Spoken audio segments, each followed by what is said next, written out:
This is an optional video if you need more help with question 3. Question 3 says, look at the first line of the second stanza. How would the poem be different if the author didn't include the first line in the poem? So the first line is this. I'm going to read a couple lines in here. My stomach twists and fingers shake as I prepare to work the battleground, the place I've always loved and felt at home. Okay, so the first line is here. Let's pretend we didn't have, when I look at this line, actually, let's start by looking at this line.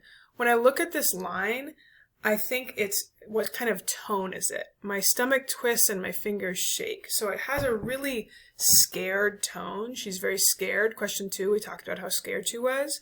So if I got rid of that line, and it just started with, I prepare to work the battleground, the place I've always loved and felt at home. Does she sound scared, or how would it be different? I'm not sure. Think about if I got rid of that scary first line.